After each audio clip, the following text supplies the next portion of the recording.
it's totally true. This is one step moving forward. Truth and reconciliation has many different aspects, and I know that ministers are working very closely with Indigenous leaders across the country to ensure the access to either clean water, good health, and all other issues that they are facing are also taken care of. The honourable member will have 4 minutes for further questions after the time allocated for oral questions. Déclaration des députés. Statements by members. Members, the honourable member for Coquitlam, Port Coquitlam.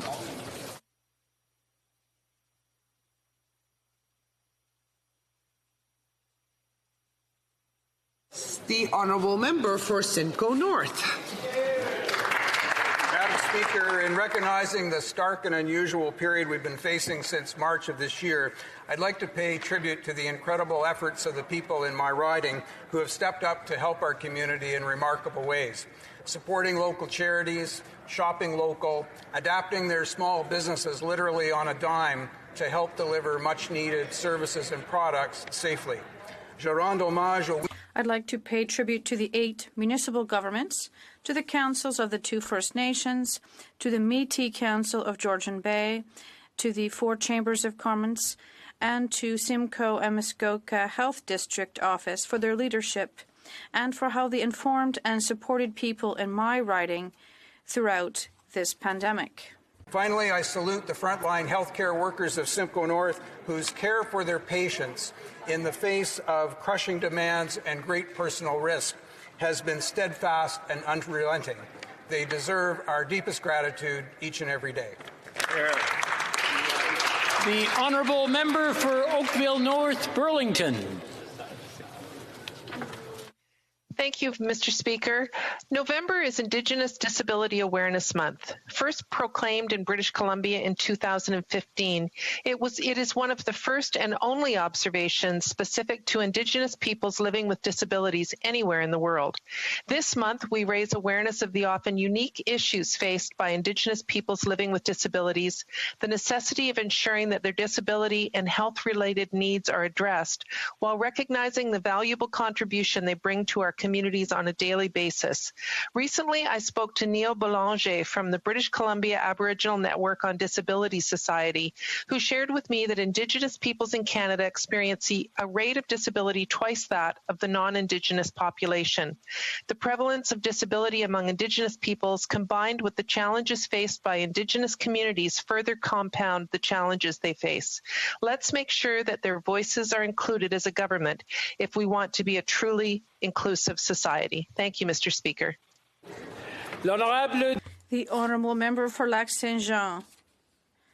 Mr. Speaker, several topics were discussed this past weekend at the G20 summit chaired by Saudi Arabia. Unfortunately, one of the most important topics was ignored, namely the freeing of political prisoners such as Raif Badawi. The bloc implored the government twice to take advantage of this window of opportunity. And when large international events are held, often Saudi Arabia forgives prisoners, but the government did not work on this and did not do everything it could to free Raif Badawi. Today, after the G20, the joint statement did not make any reference to human rights. Mr. Badawi continues to serve a sentence for 8 years, and Canada behaved as if Saudi Arabia was just another country. This was a missed opportunity for Mr. Badawi, his wife, and his children. Ottawa must be held accountable. Buren Trinity. Mr. Speaker, I would like to take this opportunity to send my deepest condolences to our colleague, Minister O'Regan, on the loss of his father, Seamus O'Regan Sr., last week. I'm sure our province and our entire parliamentary family join me in sending your thoughts and prayers to the minister and his family at this most difficult time. Seamus O'Regan Sr. was a proud Newfoundlander and Labradorian, a dedicated public servant, and most importantly, a devoted husband, father, and grandfather. Having been called up to the bar in 1968, he spent many years on the bench in Happy Valley, Goose Bay, Labrador, before being appointed to the Provincial Supreme Court, where he served 34 years as a justice and retired in 2017. Mr. O'Regan will be fondly remembered for his quick wit, practicality, and utmost kindness to all. Mr. Speaker, I hope everyone takes a moment to remember Seamus O'Regan Sr. and the profound impact he had on his family and the province of Newfoundland and Labrador. Thank you, Mr. Speaker. The Honourable Member for Abbotsford. Chase Claypool. Mr. Speaker, until recently, most Canadians had never heard of Chase Claypool. But 8 months ago, Chase was drafted into the National Football League by the Pittsburgh Steelers. In his second game as a professional, the rookie wide receiver had 3 catches, including an 84-yard passing touchdown. That's the longest TD from scrimmage in league history by a Canadian player. 2 weeks later, Chase scored 4 more touchdowns against the Philadelphia Eagles, another record. Since then, he's continued to tear up the league, including 10 touchdowns in his first 10 games. Could a Super Bowl be far behind? Chase played high school football for the Abbotsford Panthers before playing college ball at Notre Dame. He joins golf champions Nick Taylor and Adam Hadwin, World Cup soccer player Sophie Schmidt, Vancouver Canuck Jake Virtanen, and many others in cementing Abbotsford's reputation as a hotbed of talent. Congratulations to all of you. You've made us proud. The Honourable Member for Longueuil, Charlemagne. Mr. Speaker, on Wednesday, November 25th, I'll have the immense pleasure of taking part in the official launch of the 14th Christmas Market in Longueuil. Every year, this event, is important for many people, but this year it'll look different. It will be a virtual market. Thanks to the organizers, people will be able to see the talent and the creativity of our local artisans. The website will also have all sorts of amusing activities such as singing, stories, and much more. I'd like to thank the entire Métiers et Traditions team and the city of Longueuil for allowing my people in my riding and elsewhere to fully benefit from the magic of this time of year while encouraging people to buy local. I invite you all to discover Longueuil's Christmas and holiday market by visiting the website. Thank you. For Kitchener-Conestoga. Thank you, Mr. Speaker. It's an honor to rise in the House and recognize one of Waterloo Region's largest arts and cultural organizations. The Kitchener-Waterloo Symphony is celebrating their 75th anniversary. Since 1945, the Kitchener-Waterloo Symphony has grown from a community orchestra into the 3rd largest in Ontario. They've toured the world and their recordings have received Juno Award nominations. Throughout the pandemic, the Symphony has transitioned to virtual concerts comprising of a physically distanced orchestra on stage at their home venue, Center in the Square, delivered via video streaming. On a personal note, one of the greatest experiences I've had is the privilege of sharing a stage with our symphony, performing with and hearing my own compositions played by these world-class musicians. And my daughter and many other young artists, as part of our region's youth vocal pop choir, KW Glee, have also performed numerous times with the symphony. So on behalf of honorable members in Waterloo Region from Kitchener, Waterloo, Cambridge, and our townships, we wish to congratulate the Kitchener-Waterloo Symphony for their milestone anniversary, their resilience, and their success. Thank you, Mr. Speaker. The Honourable Member for Edmonton-Griesbach. Mr. Speaker, this summer I was honored to meet a fascinating person in Edmonton with an amazing story. Leo Koronik told me about what it was like to live through the Holodomor. That was the forced starvation of millions of people in Ukraine in the 1930s. Joseph Stalin was the communist leader responsible for it. Even though crops in Ukraine were plentiful, people starved to death. This is a time of year that we commemorate that horrible famine. I want to thank Leo for telling me his first-person story, and I'm glad to spread the word about this atrocity. We must continue to guard against hardcore socialism and communism. It was communism that enslaved Ukraine and caused the genocide. Let's remember the words of Winston Churchill. He said, "Those who fail to learn from history are doomed to repeat it." The Honourable Member for Etobicoke Centre. I rise to commemorate the 87th anniversary of the famine and genocide in Ukraine known as the Holodomor, when Joseph Stalin closed Ukraine's borders and confiscated all food to destroy a Ukrainian population opposed to his rule. 19 people per minute, 1,200 per hour, and 28,000 per day were dying of famine at the height of the Holodomor. The world was silent, and millions died as a result. My grandmother Olena was a survivor of the Holodomor, and she often told me that she hoped that the victims of the Holodomor would not only be remembered, but that they would be honored. Honoring them, she said, meant not just remembering them or commemorating them, but taking the steps to make sure that a crime like this never happens again. So this week, I hope that all of us remember and commemorate the victims, but I also hope that we redouble our efforts, recommit ourselves to ensuring that crimes like this, even today, stop and never happen again. Let us do as my grandmother would have asked if she were here today. Let us remember the victims. Let us commemorate the victims. Let us honor them.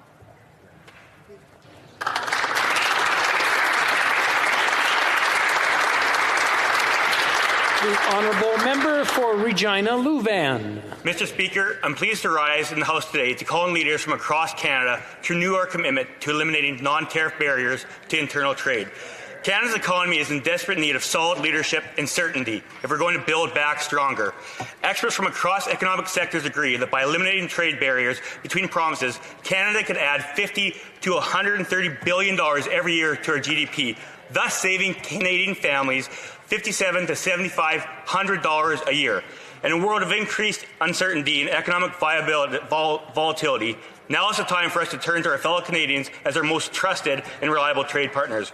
Breaking down trade barriers will help strengthen national unity, protect essential industries, and help get our economy back on track. In this House, I do my best to speak on behalf of the constituents of Regina Louvain, who love the term, "The world needs more Canada."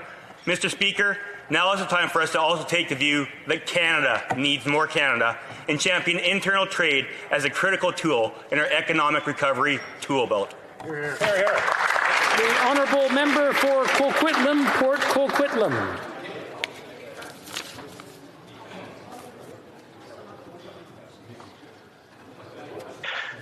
This week we are commemorating victims and survivors of Crime Week.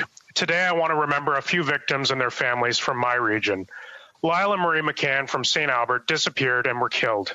Their killer has been convicted but has yet to reveal the location of their remains. We must do more to ensure killers are held accountable when they refuse to provide information to families. McCann's Law, which I introduced in the last Parliament, would do just that. I also think of Shelley McInnes Wynn, who lost her husband, Constable David Wynn, at the Apex Casino in St. Albert. Her husband's killer was let out on bail with incomplete information, illustrating why we need Wynn's Law to ensure criminal history is always shared at bail hearings.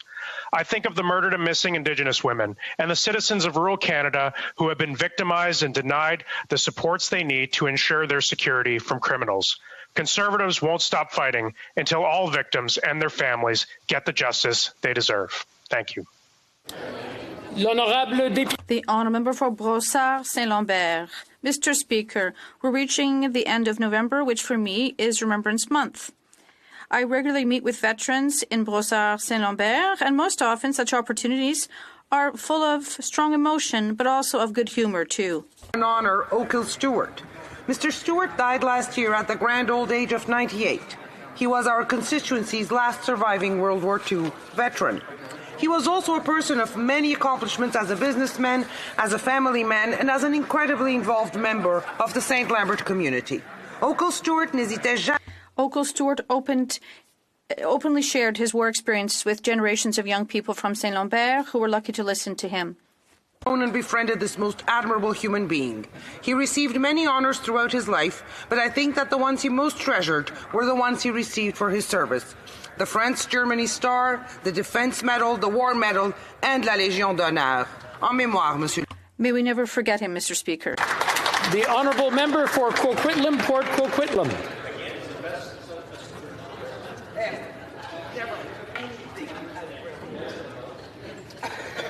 Thank you, Mr. Speaker. Recently, I was pleased to join Coquitlam small business owners Sabrina, Justin, and Phil on a special video call with our Prime Minister. The COVID-19 pandemic resulted in many challenges for small businesses, and Sabrina, Justin, and Phil's Ninja Bubble Tea is no exception. When the pandemic first hit, Ninja Bubble Tea had to shut down operations from March to May. Since reopening, they have shifted their operations to meet the evolving challenges of COVID-19.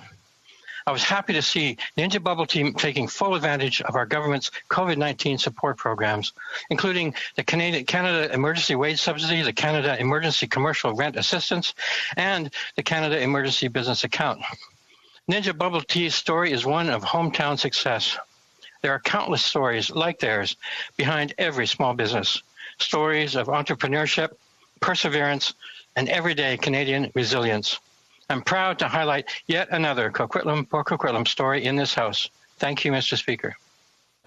The Honourable Member for Trois-Rivières. Mr. Speaker, today I would like to pay a heartfelt tribute to a colleague in my riding office in Trois-Rivières, Jean Beauchesne. He has been diagnosed not once, but twice with cancer. This sad news was a shock that upset everyone. But in spite of everything, Jean has remained resilient and has held his head high throughout his chemotherapy treatment. Jean, who has operated in the media sphere for nearly 30 years, was in charge of communications. His perseverance and resilience led one of his closest friends to call him the Terry Fox of 2020. On behalf of everyone from Trois-Rivières, I would like to wish Jean a speedy recovery.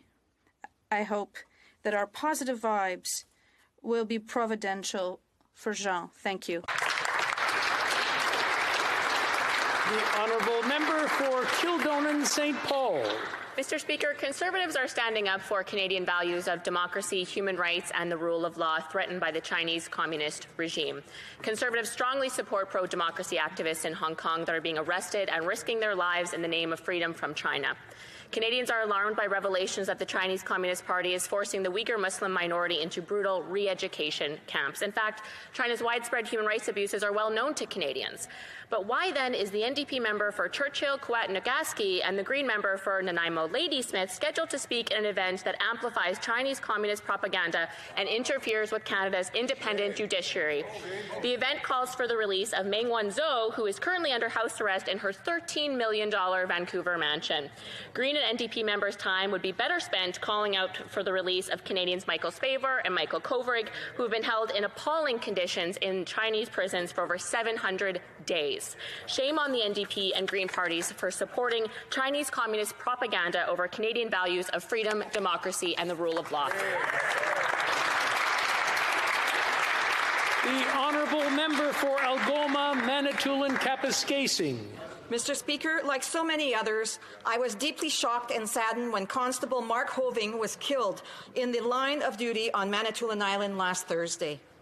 A 28-year veteran of the Ontario Provincial Police, described as a gentle giant by his friends, Constable Hoving and his wife Leanne were active in their community, especially within the Mindamoya Missionary Church. As we strive to better recognize the contribution of essential and frontline workers, this event reminds us of the legacy of sacrifice by those who stand to serve and protect. On behalf of the people of Algoma, Manitoulin, Kapuskasing, who are filled with grief at this tragic loss and grateful to all who put their lives on the line for us every day, I wish his wife Leanne and his children Nathan, Elena, Laura, and Sarah continued strength through these difficult times.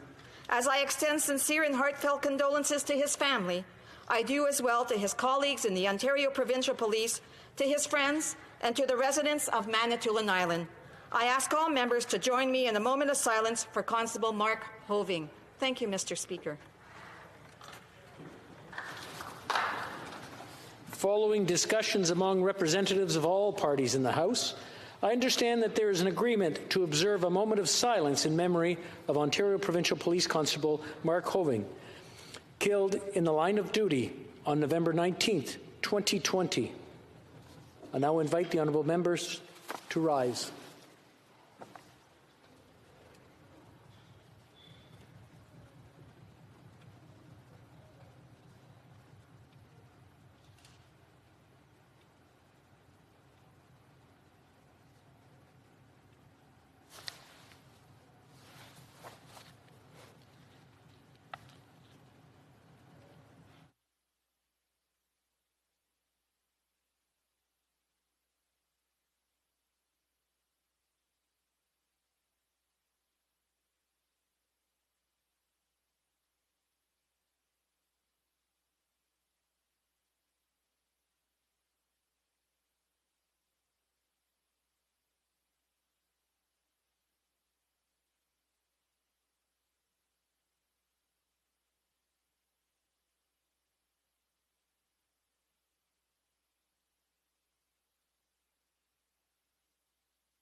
Thank you. Oral questions. Question orale. The honourable member for Portage-Lisker. The Prime Minister doesn't hesitate to involve himself in areas of provincial jurisdiction when it suits his political purposes. But on issues of the health of Canadians and the response to COVID, he's in hiding. The Prime Minister alone is responsible for the border. He failed. The Prime Minister alone is responsible for vaccines and rapid testing. He's failing. It's easier for the Prime Minister to blame the provinces for the shutdowns and increased cases instead of doing something, but that's cowardly, Mr. Speaker. Why has the Prime Minister's big talk never been matched by real solutions? Honourable Deputy Prime Minister. Mr. Speaker, let me speak for a moment about vaccines. And let me start by thanking the outstanding public servants at Procurement Canada. Thanks to them, Canada has one of the very best portfolios of vaccines in the world. We have purchase agreements with all of the leading vaccine candidates: Pfizer, Moderna, Johnson & Johnson, Sanofi GlaxoSmithKline, Medicago, Novavax, and Oxford AstraZeneca. We are well positioned to vaccinate Canadians, and that is what we're going to do. The honourable member for Portage-Lisker. Well, the Prime Minister alone is responsible for our border and what happens there. Today we learned that over 5 million people have come into Canada and not isolated. If we had rapid testing, these people, many of whom are essential workers, could have been tested and cleared, or tested, isolated, and treated. But 11 months in, and rapid testing is uncommon in Canada, and at-home testing is non-existent. When will the Prime Minister step up, do his job, and ensure that rapid at-home testing is available to Canadians? The Honourable Deputy Prime Minister. Mr. Speaker, let me just inform Canadians and members of this House that 6 rapid tests have been authorized: BK Kit Virus Finder from Hyris, BD Veritor System from Becton Dixon and Company, the Abbott ID Now, Abbott PanBio, Expert Express, Sophia 2 SARS antigen from Diagnostic Hybrids. By the end of the year, we expect delivery of 20.5 million Abbott PanBio antigen tests. Thank you, Mr. Speaker. The honourable member for Portage-Lisker. A lot of talk, but no results. 11 months after COVID has hit, thousands of lives, millions of jobs, and Canadians' freedoms have been lost. We are on the verge of a mental health crisis, and lockdowns that were meant to be a last resort and buy some time have become this Prime Minister's only answer. Smart border action, rapid testing, good data, they're all part of the solution, and they are all part of the federal responsibility. But the Prime Minister is sitting on his hands and doing none of the heavy lifting. When will he step up, do his job, and present a smart strategy to deal with COVID? Honourable Deputy Prime Minister. Mr. Speaker, I've spoken about vaccines and rapid tests, so let me talk for a moment about the border. And let me start by reminding all Canadians and visitors to Canada that a 14-day quarantine is mandatory, and we expect and require people to abide by that. When it comes to the Canada-U.S. border, let me also say this. We have imposed unprecedented restrictions on travel across that essential border, and we have done it while maintaining the essential lifeline of trade between Canada and the U.S. That is a great accomplishment and a testament to the friendship between Canada and the United States. L'honorable député de Charlebourg. The honourable member for Charlebourg, Haute-Saint-Charles. Thank you, Mr. Speaker. Well, a problem that we're going through with the government right now is the slow pace of information that we get. It's the provinces that are telling us about the vaccine distribution plan. 3 provinces have told us how many vaccines they expect to receive. It's very easy to calculate how many vaccines each province will get based on the population. Why are we learning the federal plan through the provinces? Why can't this government tell Canadians about the distribution plan? It should be simple. The Honourable Deputy Prime Minister. Mr. Speaker, I agree with my colleague across the way. I agree that it is critical to have a vaccine distribution plan. And that is why I am so proud of Public Services and Procurement Canada. That, thanks to their good work, that is why Canada has one of the best vaccine portfolios in the world. We have contracts with Pfizer, Moderna, Johnson & Johnson, Sanofi GlaxoSmithKline, Medicago, Novavax, and Oxford AstraZeneca. Thank you very much, Mr. Speaker. The Honourable Member for Charlebourg, Haute-Saint-Charles. With all due respect, Mr. Speaker, that's not the problem. The problem is that every day the Prime Minister comes out, now he's back at Rideau Cottage, and he puts on a little show for Canadians, but we don't learn anything. There are press conferences that don't tell us anything. Meanwhile, the U.S. administration has a plan to buy vaccines, to distribute vaccines. We know what the U.S. is up to. Meanwhile, in the Netherlands, it's been announced that there's a plan. There's a plan to prioritize people over 60, people at risk, and frontline health providers. Why doesn't our government have a global plan that it's ready to announce to Canadians? Why? The Deputy Prime Minister. Thank you, Mr. Speaker. In order to distribute vaccines, the most important thing is to be able to buy the vaccines. And that is why I want to underscore that Canada has done the necessary to purchase vaccines. I would like to reassure Canadians that we have the best vaccine purchasing portfolio in the world. Regarding distribution now, we are currently working with the provinces and territories and experts, with the Canadian Armed Forces as well, to ensure that we have an excellent vaccine distribution plan. Thank you. L'honorable député de la Prairie. The Honourable Member for La Prairie. This weekend, Mr. Speaker, the Minister of Official Languages stated that we are at the very edge of a linguistic crisis. But I have some news for her. French has been declining in Quebec for some time due to federal governments, both liberal and conservative governments. It's like an arsonist telling us that the house is on fire. Ottawa has been attacking Bill 101 since 1977. It funds organizations which contest Quebec legislation, and it opposes Bill 101 for businesses under federal jurisdiction. Can the government admit that it's in great part caused the linguistic crisis?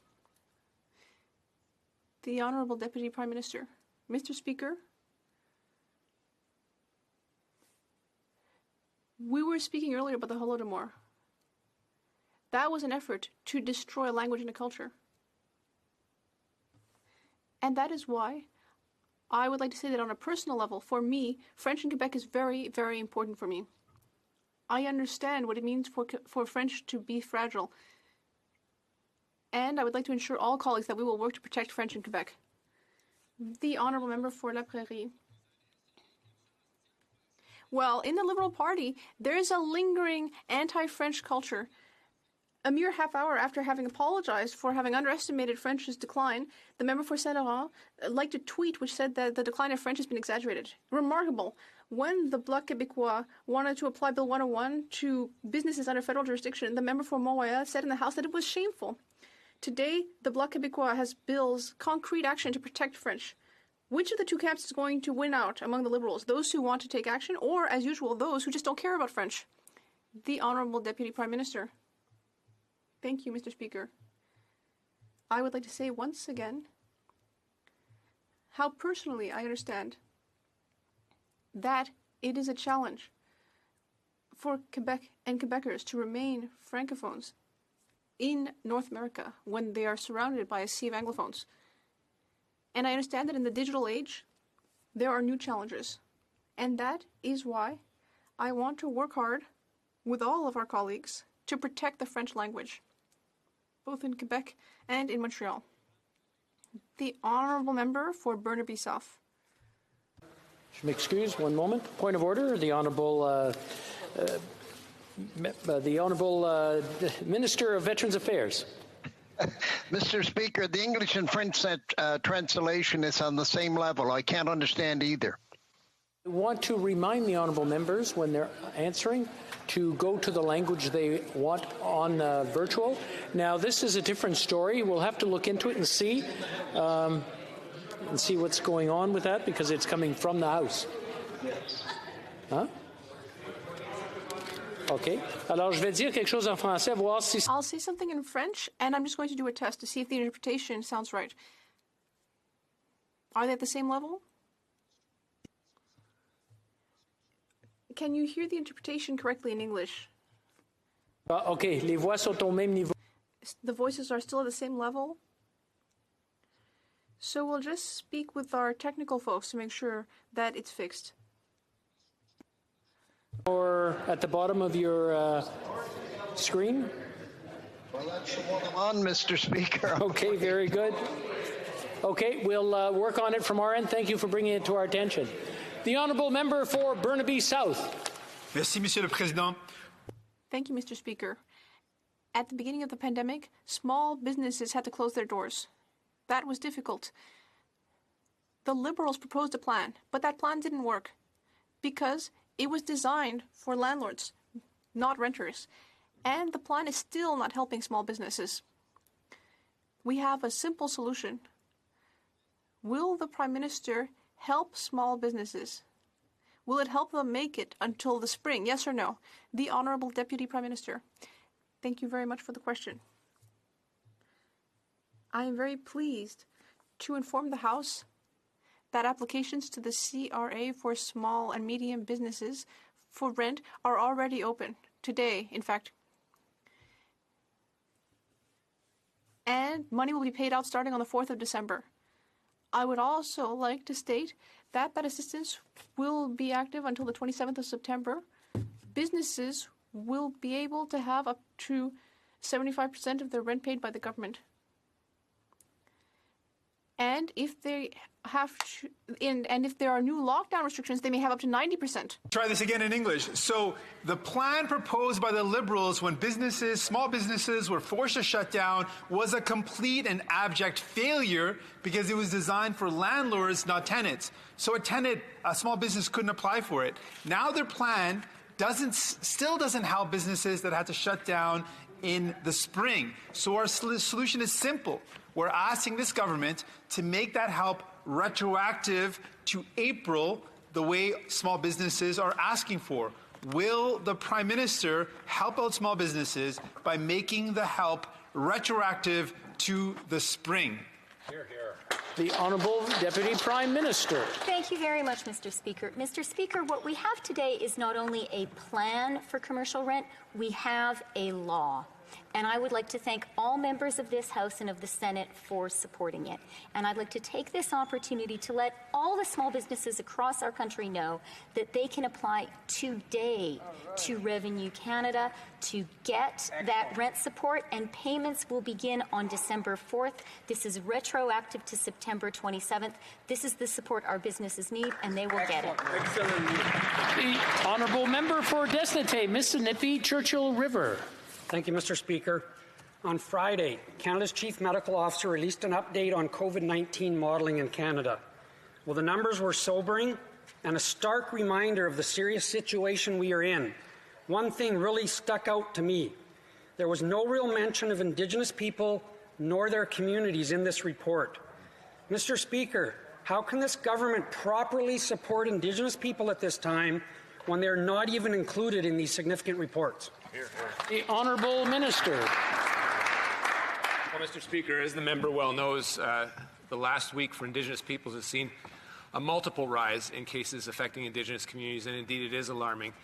What the member has also seen is targeted responses in Manitoba, Saskatchewan, and Alberta, and the Government of Canada stands with those peoples as they deploy exceptional measures to defend their people and to prevent their communities from contracting COVID, and we will always be there with them. Thank you. The Honourable Member for Desnete, Mississippi Churchill River. Mr. Speaker, my question was about data. With the alarming rise of cases in Indigenous communities, the Minister of Indigenous Services this weekend spoke about the lack of accurate data. On April 28th at the INAN Committee, I asked the Minister directly what actions his department was taking to ensure informed decisions. 7 months later, a second wave is overwhelming Indigenous people in their communities, yet we have more news stories about how a lack of data is still a problem. Mr. Speaker, does the Minister have a solution, or is it simply too late? The Honourable Minister of Indigenous Services.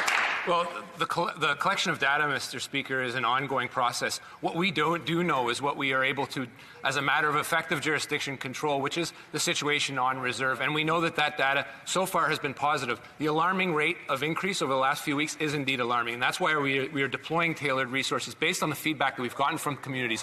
Where we see that vulnerability, Mr. Speaker, is frankly in urban settings. And that requires partnership with Indigenous communities on the ground as well as the provinces. And that is what we will constantly be striving for. That continued work so that we can have a tailored health response to a world pandemic. Thank you. The honourable member for Desauté, Mississippi, Churchill River. Mr. Speaker, pointing the finger at the provinces is not going to solve the problem. Let's try something different. On December 20th of last year, Maxwell Johnson and his granddaughter were handcuffed and put in the back of a police cruiser for simply attempting to open a bank account using a status card as identification. Today we learned that it was ISC, the minister's own department, that encouraged the bank to call 911. Mr. Speaker, does the minister actually think that this was an appropriate response by his department? Honourable Minister. Well, Mr. Speaker, the incidents in question are exceedingly alarming. Indeed, they did occur a year ago, and what we saw is a process of systemic racism showing its head on the ground with the results that it had with the police intervening. Clearly, all members of society need to know and respect the validity of a status card. I only recently got the transcript of the 911 call and in the process of reviewing it. It is slightly unclear, but if there is an Indigenous issue, if there's an issue with Indigenous Services Canada and its involvement, we will act swiftly. Thank you. L'honorable député de Louis Saint-Laurent. The honourable member for Louis Saint-Laurent. Mr. Speaker, rapid testing saves lives and keeps the economy going. Unfortunately, the Liberal government has delayed when it comes to rapid testing. For example, the Abbott ID Now test was recognized by the Canadian government on the 30th of September. Now, do you know when it was approved in the United States? On the 27th of March. March, April, May, June, July, August, September. 6 months of delay. Why did the government wait for 6 months for this important test? Mr. Speaker, over 4.6 million rapid tests have been delivered since October to provinces and territories. Indeed, over 2 million to Ontario, 1.2 million to Quebec. Mr. Speaker, all across the country, we've delivered the resources that provinces and territories need to protect the health of their citizens. We're going to continue to be there, Mr. Speaker, for provinces and territories as they work to deploy these rapid tests in ways that help them combat COVID-19. L'honorable député de Louis Saint-Laurent. The honourable member for Louis Saint-Laurent. With all the numbers that the minister quoted, there is one number missing: 6 months. 6 months to approve a test that was approved by the Americans. That was for rapid testing. And now let's discuss home testing. On Tuesday, the government, that's the 17th of November, the government has stated that the United States had approved a home test which can be done very easily with an answer in 30 minutes. That's in the United States.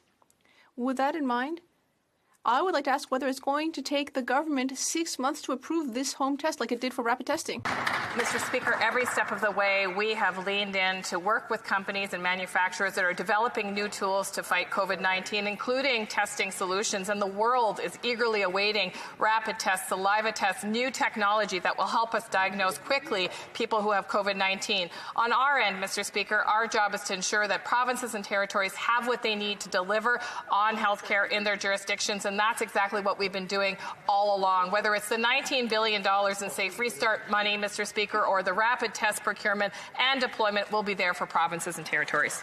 L'honorable député de Louis Saint-Laurent. The honourable member for Louis Saint-Laurent. Mr. Speaker, it's a record scratch moment because we were told this 6 months ago. We were told that things were going to have to be studied on a case-by-case basis. But the U.S. has managed to approve this test. And now we're talking about home tests that can save lives and that can give results within 30 minutes. The American government has approved them. That was done a week ago. And the Canadian government doesn't seem capable of doing the same thing. Are we going to wait 6 months again? Because the longer we wait, the longer COVID will last. Million Canadians have been tested for COVID-19 here in Canada, in a large part because of the expenditure of the Canadian government supporting provinces and territories to deliver on their healthcare responsibilities. Whether we're talking $19 billion in transfers, whether we're talking approval and deployment of rapid testing, all of the supports that we provide to the provinces and territories is with one goal in mind, Mr. Speaker, and that's to protect Canadians from COVID-19. We're going to continue to be there for provinces and territories every step of the way. Honorable député de la Pointe-de-l'Île. Monsieur le Président. The honourable member for La Pointe-de-l'Île. Mr. Speaker, on the weekend when the minister said we're on the very edge of a language crisis, she was right. She was right in saying that we need to do whatever we can to protect French. That is how we will progress as a society. That is why the Bloc Québécois is going to table a bill to bring federally regulated businesses under Bill 101. The Prime Minister says that he supports Bill 101. So logically, one would think that his government will support our bill. Is that the case? The Honourable Minister of Official Languages. Thank you very much, Mr. Speaker. Mr. Speaker, throughout the 42 previous parliaments, with all the previous parliamentarians there have been, this is the first government, remarkably enough, this government is the first one in history that recognizes the importance of 8 million Quebecers because we have recognized French as a minority language in Canada. The Honourable Member for La Pointe-de-l'Île. All of these things are just very nice gestures. It's all very well to say things and say that we're experiencing a language crisis. But in order to fix the crisis, the Liberals need to recognize that they contributed to it, and they need to find concrete solutions. The Bloc Québécois proposed making knowledge of French mandatory for becoming a citizen in Quebec. They want to vote against that proposal. The Bloc Québécois proposed applying Bill 101 to federally regulated businesses, and they don't seem able to tell us whether they're going to support that legislation. Why is it that when we propose concrete solutions, they seem incapable of taking action? The Honourable Minister. Thank you, Mr. Speaker. We agree with members of the Bloc Québécois and with all colleagues who are supporters of official languages and who are francophiles. We need to protect our language in Quebec and elsewhere in the country. But when it comes to protecting French, we need to protect French throughout the country, not just in Quebec. There are 1 million francophones outside Quebec, and every single day they are struggling in order to be able to continue speaking French in their minority language communities. And that is why we are modernizing the Official Languages Act in order to take that situation into account. The Honourable Member for La Prairie. Mr. Speaker, when the government extended the wage subsidy until next summer, the Bloc moved an amendment to prevent political parties from having access to the subsidy. But the government voted against that amendment, supposedly because they didn't like our wording. I gave the government 2 weeks, Mr. Speaker, to give us a wording which they could approve of, but all I got was radio silence. Was it really the wording that they didn't like, or was it the idea of having to reimburse the $800,000 that they took from funds that should have been used for charitable organizations and small businesses? The Deputy Prime Minister. Thank you for the question. Mr. Speaker, it gives me the opportunity to underscore for Canadians that together, all together, we created the wage subsidy program, and applications are open today. Now, with regard to the wage subsidy, again, together, we decided to extend that program until the summer. And that's also very important for all of our businesses throughout the country. The Honourable Member for Carleton. Monsieur le Président, avoir accès à la au Mr. Speaker, accessing the CERB meant that people needed to have at least $5,000 in income the previous year. But according to information received last week, the government promised the CERB to 800,000 people without their even having filled out a tax return. So there's no confirmation that they were eligible to receive that money. These sums were paid by hard-working taxpayers. How did the government confirm the eligibility of those who had not filled out a tax return? The Honourable Minister. Mr. Speaker, our government has been clear from the beginning of the pandemic. We will always be there for Canadians. When it comes to eligibility criteria for the Canada Emergency Response Benefit, it clearly states that someone must have earned at least $5,000 in 2019 over the previous 12 months, whether from freelance work, parental benefits, provincial benefits, job benefits, or other. It is remarkable that my colleague across the way that has simply made assertions without doing any research. He shouldn't believe everything he reads on the internet. Well, I guess she's saying we should not believe the documents that are produced by her own department. That's where we got the information. She thinks there's a conspiracy going on in her department, which said that 800,000 people got access to the CERB benefit without filing taxes to prove that they had earned the necessary $5,000 in order to receive the money. I think of the minimum wage workers who went out and bagged groceries and worked hard during the pandemic that had to pay the tax for that money to go out. What did the government do in order to ensure the people who received the checks were actually eligible? The Honourable Minister. I thank the honourable colleague for the question. I'm a little baffled, Mr. Speaker, to tell you the truth. I can tell you that filing your taxes is actually not an eligibility criteria for CERB. You have to have earned $5,000 in the last 12 months or last year, so it very much could have happened that people earned it over 2 tax years. It's illustrative of having met the eligibility criteria, but it's not one of the eligibility criteria. Honourable Member for Carleton. Of course it's not one of the eligibility criteria that you file taxes, but it is one of the only ways you can prove that you've actually earned the $5,000 necessary to qualify. In this case, 800,000 people did not file their taxes.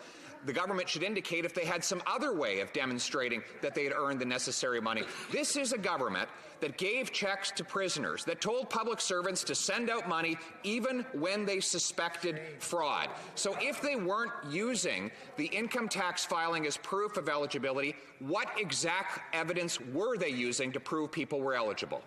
The Honourable Minister. Mr. Speaker, of course we can look at people's tax filings, but if they haven't filed taxes, we will follow up with them. They may have earned that $5,000 in this tax year. They could have earned it in January or February of this month. Of course, it wouldn't be shown on last year's tax filings, but it's one way the CRA can determine eligibility. But as the member himself said, it's not the only way. Yes. Thank you. The Honourable Member for Edmonton Strathcona. Mr. Speaker, Alberta is now reporting the most COVID-19 cases in the country, more than Ontario and Quebec. We have massive outbreaks in long-term care homes. Our major hospitals have reached their ICU capacity, and there is no place for patients to go. And yet in Alberta, we have no mask mandate, the fewest COVID-19 restrictions in the country, and Jason Kenney is refusing to allow the federal contract tracing app, even though the Alberta app is an abysmal failure. Albertans are dying. Will this government show some leadership to protect Albertans from this disaster?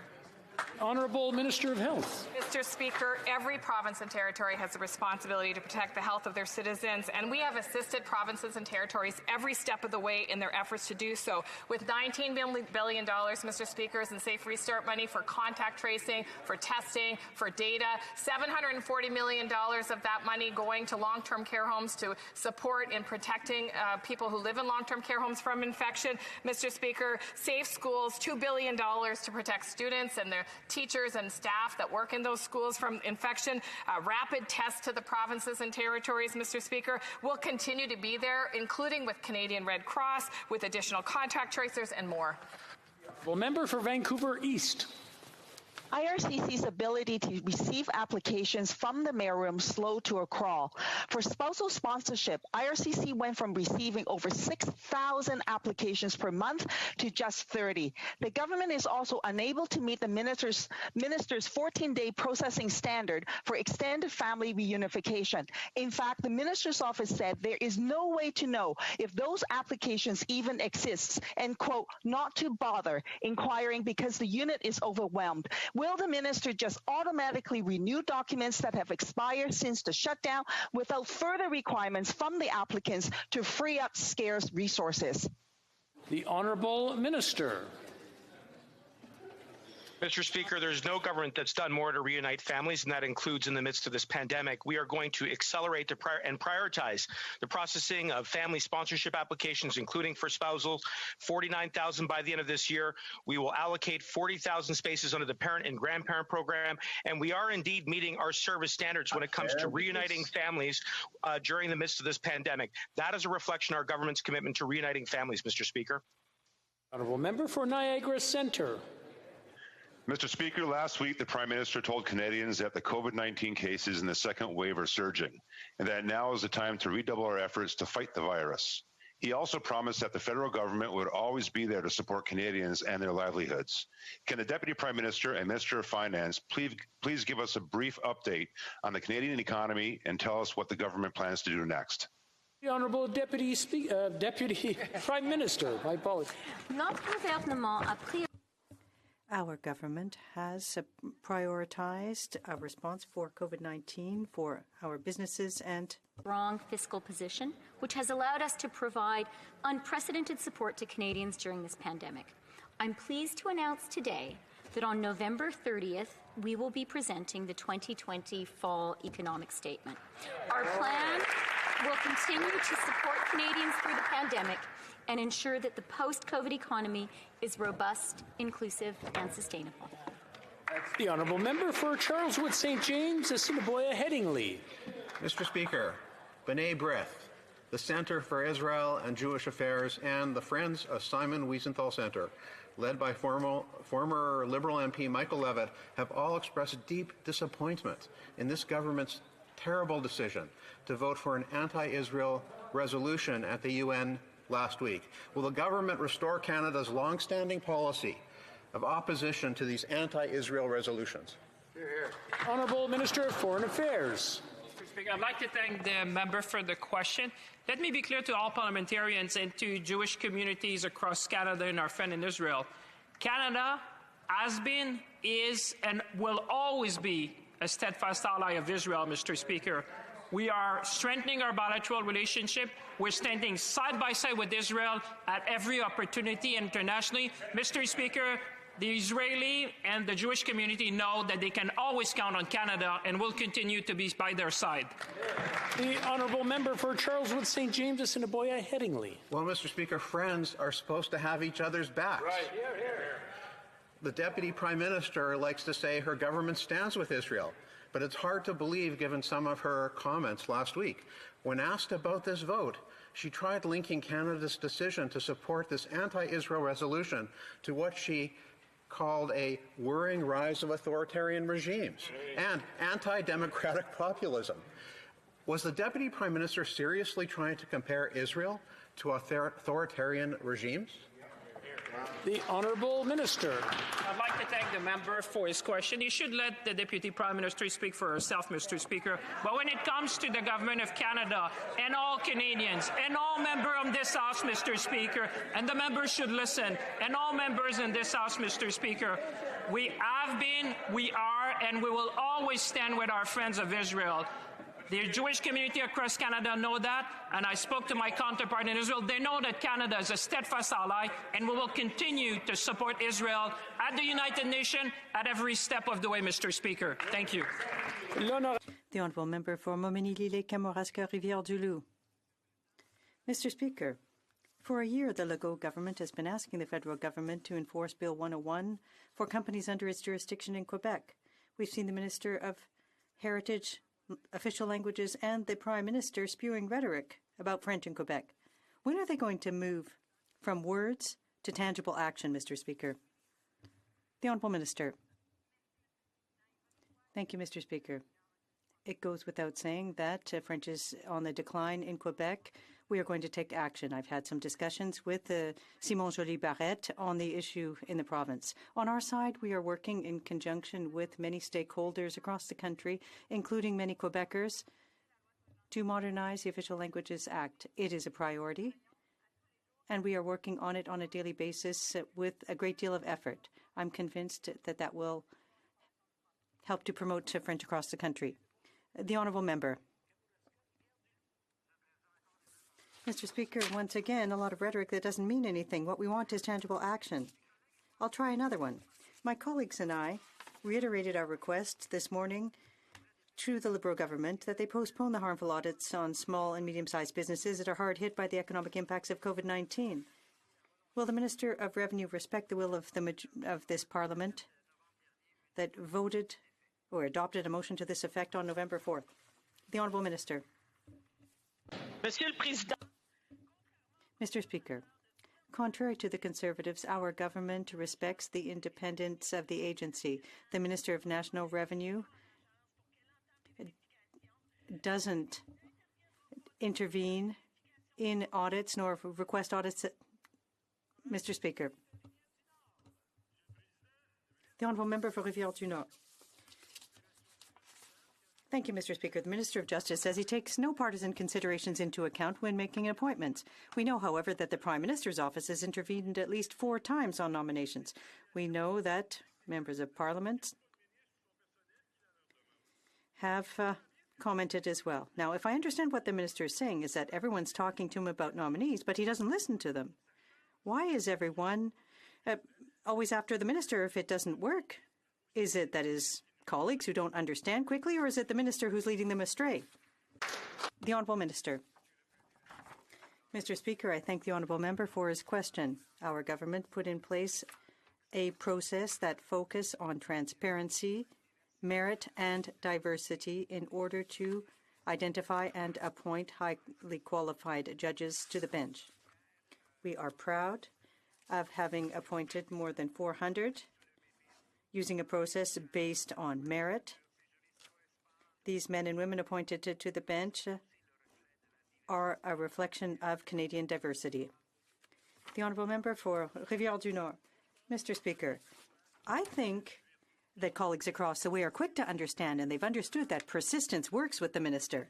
For example, the Minister of Intergovernmental Affairs was able to get 4 of his top donors, his brother-in-law's wife and his neighbour, appointed as judges. And the Minister would like us to think that's a coincidence. He wants us to believe that no one told him about these candidates. And even if he had been told, he wouldn't have listened. Mr. Speaker, can we all agree that that sounds really bad? Is the Minister finally going to understand that he's the only one that he believes that he's not making partisan appointments? The Honourable Minister. Mr. Speaker, as I have pointed out on many occasions, each candidate appears before an advisory committee, is assessed by an advisory committee that doesn't have access to partisan information. The decision is based on merit. There's also a consultation with the legal community, the judges community, to ensure that the appointees will fill the roles required across the country and promote and represent diversity. I'm very proud, Mr. Speaker, of the process that we have put in place. For Kildonan St. Paul. Mr. Speaker, Manmeet Bhullar, a former Alberta MLA, was a selfless man of integrity and kindness that was dedicated to bringing persecuted Afghan Sikhs and Hindu refugees to Canada. He tragically died 5 years ago today, but his legacy lives on and the need for his work continues. Earlier this year, ISIS terrorists murdered 25 Sikhs while they attended prayer service in Afghanistan and then bombed the funeral service honoring those victims. The Manmeet Bhullar Foundation is calling on the Liberal government to create a special refugee program to bring this threatened community to Canada. Will the Minister of Immigration support this call, yes or no? The Honourable Minister. Mr. Speaker, I want to thank my honourable colleague for the question and share her comments with regards to the Manmeet Bhullar Foundation, which has been a very important partner in allowing us to resettle some of the Afghan Sikhs who have been targeted by these heinous acts. We will continue to work with the Manmeet Bhullar Foundation as well as other organizations across Canada to continue to uphold human rights around the world and to resettle the world's most vulnerable. The Honourable Member for Steveston, Richmond East. Thank you, Mr. Speaker. Suicide is the second highest cause of death for youth aged 10 to 24, with an average of 294 young Canadians committing suicide every year. For every youth suicide completion, there are nearly 400 attempted suicides. That's over 110,000 attempts by our young Canadians, and many more suffer in silence. Communication is the first essential step in assisting youths and at the risk of suicide. When will the government implement a 988 number for those seeking help? Honourable Minister of Health.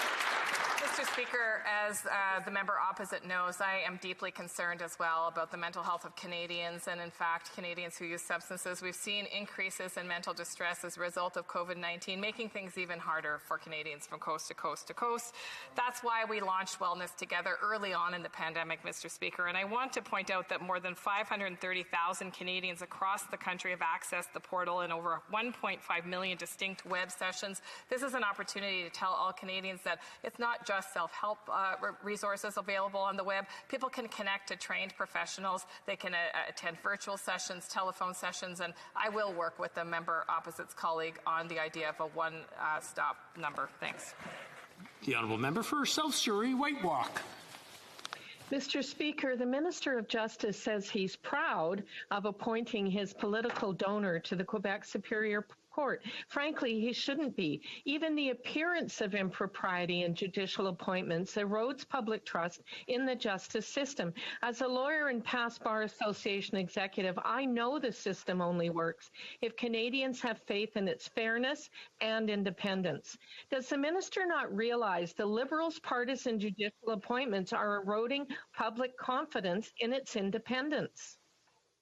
Minister. Mr. Speaker, our government has put into place an open and transparent and accountable process to identify and appoint highly meritorious jurists to the bench. With respect to the individual in question that the honourable member has cited, I point out that I proactively sought an opinion from the Conflict of Interest and Ethics Commissioner, who reviewed the situation and determined that there was no conflict of interest and that a recusal was not required. Mr. Speaker, we're proud to have appointed more than 400 jurists to the bench, women and men. These jurists are of the highest quality. They represent the diverse face of Canada, and they're reflective of the needs of the courts. The honourable member for Vimy. Mr. Speaker, climate change is a very important issue for Canadians and the people of my riding. Canadians want to know how we're going to address the very real challenge of climate change while building the economy of the future. Can the Parliamentary Secretary to the Minister of Environment and Climate explain to this House how the Net Zero Emissions Accountability Act that was tabled last week will make this possible? The Honourable Parliamentary Secretary. Thank you, Mr. Speaker, and I'd like to thank the member for Vimy for her work on climate action. Last week, our government introduced an important part of our plan to build a prosperous economy for Canada while addressing the challenges of climate change. Labour, industry, environmentalists, and major energy companies made it clear that this was an important step towards a low-carbon future. Thank you, Mr. Speaker. Member for Saskatoon West. Mr. Speaker, Blue Sky Hemp Ventures in my riding of Saskatoon West develops innovative products such as hemp biomass, which can be used to reduce greenhouse emissions. A funding application for Blue Sky to deliver up to 10 jobs was approved by the Saskatoon Office of Western Economic Diversification back in June. It sat on the minister's desk for over 5 months as COVID ravaged our economy. She only approved it 72 hours ago when she started seeing my name on emails to her. Mr. Speaker, why is the minister playing politics with prairie jobs while our economy suffers? The Honourable Minister. Thank you, Mr. Speaker. I'm surprised by the allegations of my colleague. Obviously, I would like to talk to him about this specific case. We've always been there for many businesses across the West, and not only we've been there, but we've included much more funding recently to Western economic diversification by doubling their budget. Clearly, there's been a lot of ask because many businesses were affected by the double whammy that we've been seeing in the Western economy, but we've been there and will continue to be there for them. Thank you. The Honourable Member for Saskatoon-Grasswood. Thank you, Mr. Speaker. Over the last few weeks, several big-name former CBC journalists like Peter Mansbridge and Adrian Clarkson have publicly expressed grave concern over the CBC's new tandem project, which seeks to sell the credibility of the CBC to the highest bidder and pass it off as news. Why was a program from our public broadcaster to sell branded content as news ever allowed to get off the ground? The Honourable Minister of Canadian Heritage.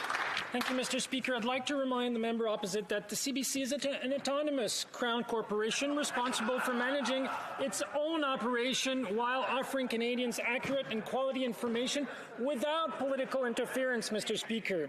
The Conservatives would like to tell the CBC and journalists what to cover and how, but that's not how democracy works, Mr. Speaker. Some might say that the Conservatives are delusional because they seem to find conspiracy theories wherever they look. We need to respect journalists' independence independence, and we will always do so. Thank you, Mr. Speaker. The Honourable Member for York Simcoe. Mr. Speaker, during this pandemic, the Liberal government should be supporting Canadian industries, not punishing them. But that's exactly what they're doing. Every year, they are automatically jacking up taxes on Canadian wine, beer, and spirits. This escalator tax on alcohol is killing jobs, reducing our competitive trade, and punishing consumers. It is drastically impacting the livelihoods of farmers, producers, and restaurant and bar owners right across this great country. When will the Liberals get rid of their ever-increasing excise tax on Canadian alcohol? The Honourable Deputy Prime Minister. Thank you very much, Mr. Speaker, and thank you for the question. The Canadian wine industry is, of course, something that we're all very, very proud of, and we're proud of the remarkable advances that that industry has made. The Government of Canada works very hard to support that industry in regions across the country, including working very hard on some of the trade issues that the member has been asking questions about. Thank you. The Honourable Member for Brampton East. Today, Canadians commemorate the loss of Manmeet Singh Bhullar, who gave so much to his community here in Canada and particularly vulnerable Sikh and Hindu communities abroad. As Mr. Bhullar once said, the greatness of humanity, the greatness instilled in every human being, the greatness of serving is to be realized and developed. That is my hope and that is my dream. As we reflect on his contributions and his memory, can the Minister for Immigration, Refugees and Citizenship tell us what the government is doing to carry on his important work? Honourable Minister of Immigration. Well, I thank my colleague for the question.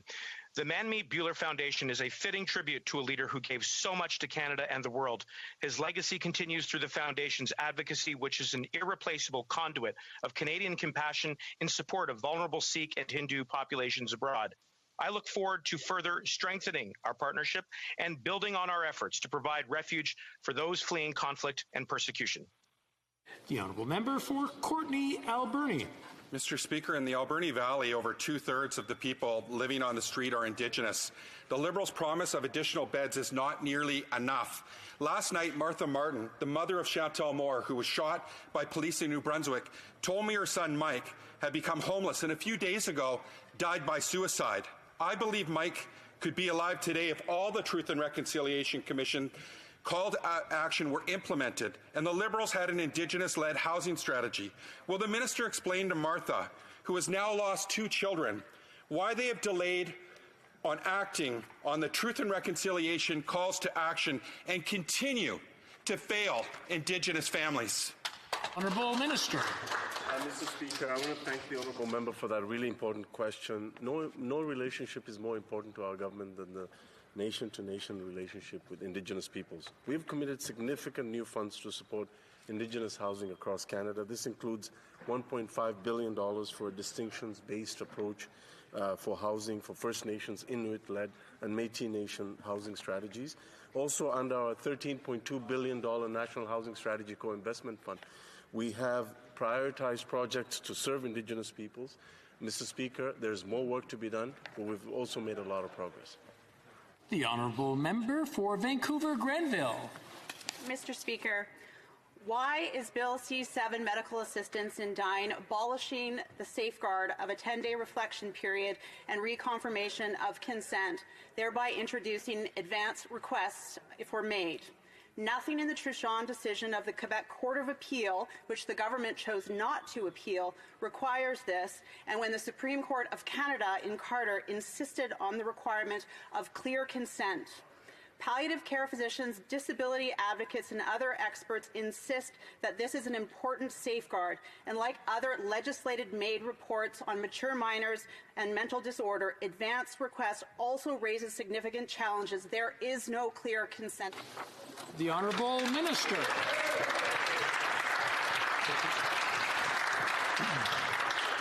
Mr. Speaker, I thank the Honourable Member for her question. What we heard going coast to coast, Mr. Speaker, when we consulted with Canadians intensively, people who worked in the field, as well as families and others, was that the 10-day waiting period only increased suffering. Mr. Speaker, people who have made the decision, have gone through with their doctors and with their families to decide to access MAID in an end-of-life scenario, have made up their mind. The 10-day waiting period only added suffering. We heard stories of people not taking their pain medication for the last 10 days in order to be in a position to make that final decision. We heard again and again that it only added to the suffering that people had, and we have therefore eliminated it only in the end-of-life scenario. And that's all the time we have for question period today.